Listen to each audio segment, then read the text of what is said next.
혐오 없는 선거 만들자. 혐오 없는 선거 만들자. 혐오 없는 선거 만들자.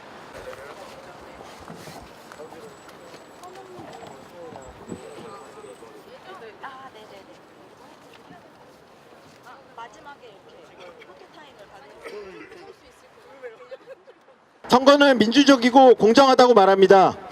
하지만 과연 그렇습니까? 나이에 따라 선거권이 박탈당하고 있고 장애 정도에 따라 투표장에 들어가지 못하는 지금의 상황입니다.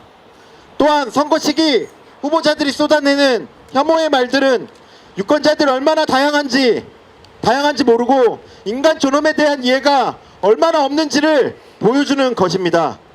혐오가 곧 공약이 되고 한 표도 얻기 위해 인권을 포기해야 한다면 국민을 대표한다고 말하지 마십시오.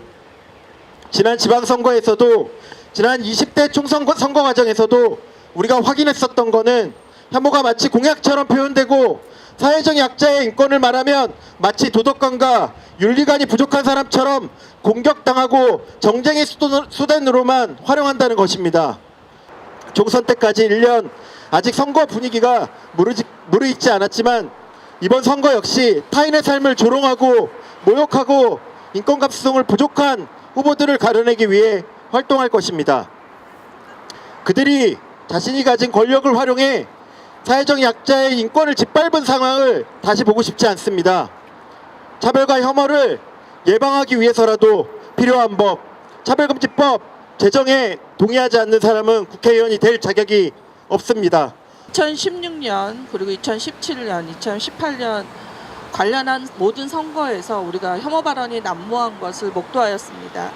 실상 이 선거에는 후보자로서 등록한 사람들뿐만 아니라 투표할 권리를 가진 유권자, 그리고 앞으로 유권자가 될 사람들, 즉 시민이 되고자 하는 이주민을 포함하여 또 청소년들, 아동들이 지켜보고 있습니다. 우리는 선거에서 나오는 말들을 통해서 영향을 받고 있고 그 영향을 통해서 우리 사회가 어떤 사회인지 그 지표를 알아낼 수 있습니다. 그동안 우리가 지난 세 번의 선거를 거치면서 들었던 말들은 무슬림 아웃, 성소수자 아웃과 같은 이야기들이었습니다. 한국 사회에서 함께 살아가는 존재인 사회적 소수자를 향한 혐오 발언이 어떻게 누군가를 몰아내고 누군가를 지우고 누군가의 목소리를 들리지 않게 하는 그런 방식으로 이루어져서야 되겠습니까? 우리 사회는 비단 투표권을 가진 유권자뿐만 아니라 그 유권자와 또 함께 생활하고 함께 이 사회를 만들어가는 아동으로부터 성인에 이르기까지 그리고 시민으로 구성되는 이주민과 국민 모두에게 해당되는 선거입니다. 우리는 이 선거를 통해서 얻고자 하는 것이 분명합니다. 무엇입니까? 우리 사회가 좀 더 나은 사회가 되고 나은 정책으로 인해서 모든 사람들이 이 사회 안에서 평등하고 즐겁고 행복하게 차별받지 않는 세상으로 만드는 것입니다.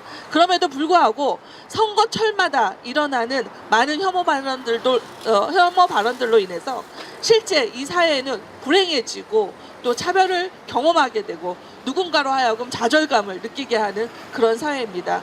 선거관리위원회는 이러한 사회에서 우리가 무엇을 지향하고자 선거를 하는지에 대해서 분명한 인식이 있기를 바랍니다. 우리는 아직 차별금지법이 존재하지 않고 우리가 기댈 수 있는 것은 선거관리위원회가 공익적 활동을 통해서 바로 이러한 것들을 규제하는 그런 모습을 보기를 원합니다.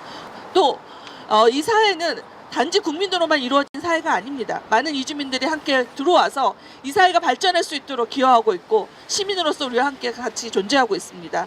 따라서 그 누구도 배제되고 그 누구도 소외되어서는 이 사회가 건전하게 발전할 수 없는 것은 당연한 일입니다.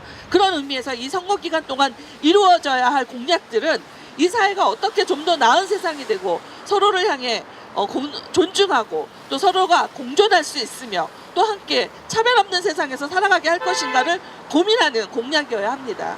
그래서 우리의 공약들은 누구를 비방하고 누구를 폄하하고 누구를 차별하는 말로 이루어진 공약들이 아니라 바로 우리가 함께 살아가려면 무엇을 해야 합니까? 하고 고민하는 정책이 반영된 공약이어야 합니다.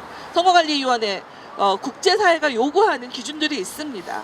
그럼에도 불구하고 이 혐오 발언을 방치하거나 또 이것을 나는 우리가 줄 수 있는 것이 없다라고 직무태만을 해서는 안 된다고 봅니다. 분명히 유엔은 정부에게 요구하고 있고 정부가 이 일에 대해서 적극적으로 나서기를 원하고 있습니다. 이제 앞으로 선거가 1년 남았다고 합니다. 그 기간 동안 선거관리위원회가 어떻게 이런 혐오 발언이 난무하지 않도록 규제하고 또 혐오 발언이 난무하지 않도록 적극적인 조치를 취하는지 지켜보고 저희가 그 개선할 수 있도록 요구할 것입니다. 이제부터 모든 선거의 준비에 있어서 가장 중요한 기준은 어떠한 혐오 발언도 공약에 포함되어서는 안 된다는 것을 명확히 알려주시기를 바랍니다. 이미 지난 총선에서 반성소수자, 반이슬람을 표방하는 극우정당의 현소막이 열렸고 후보자들의 공공연한 혐오 발언들이 쏟아졌음에도 국회와 정부 선거관리위원회는 대체 무엇을 했습니까? 지난 지방선거에서 혐오 문제에 대해서 선관위와 미팅했을 때 선관위의 답변은 차별금지법이 없어서 할 수 없다는 것이었습니다. 그러나 법률이 없는 것과 할 수 있는 게 없다는 것은 다른 것입니다. 일본의 사례가 이를 보여줍니다. 일본의 공직선거법은 TV나 라디오에서의 혐오 발언을 금지하고 있습니다. 문제는 가두선전에서의 혐오 발언을 금지하지 못하는 것입니다. 하지만 법무성은 이러한 법의 한계를 넘어서는 입장을 보이고 있습니다. 지난달에 일본 법무성은 지방선거를 앞두고 선거운동에서 혐오 표현 대응에 대한 통지를 전국적으로 통지했습니다. 그러면서 설령 사정구제의 한계가 있더라도 사후적으로라도 필요한 대응을 하겠다는 입장을 명확히 했습니다. 이처럼 설령 직접적 법률이 없어도 공공기관이 국가가 할 수 있는 일은 충분히 있습니다. 정부와 국회 선거관리위원회는 자기의 할 일을 외면하지 마십시오. 이제 1년 앞으로 다가온 총선을 앞두고 부디 국가가 할 수 있는 일을 찾기를 바랍니다.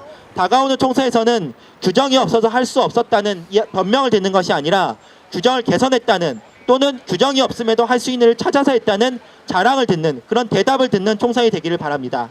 우리는 각자의 정치적 신념을 투표로 드러내고 더욱 다양한 방식으로 정치에 참여할 권리가 있다. 거침없는 혐오는 성소수자나 여성, 이주민 등이 동등한 민주주의의 주체로 인정된다고 확신하기 어렵게 만든다. 시민들이 더 많이 참여하고 더 자유롭게 말할 수 있을 때 선거가 민주주의의 축제일 수 있다.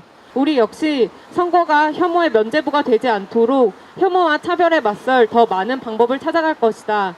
2019년 4월 15일 선언에 동참하는 70개 단체 및 355명의 사람들. 혐오보 아웃! 혐오보 아웃! 혐오보 아웃! 혐오보 아웃!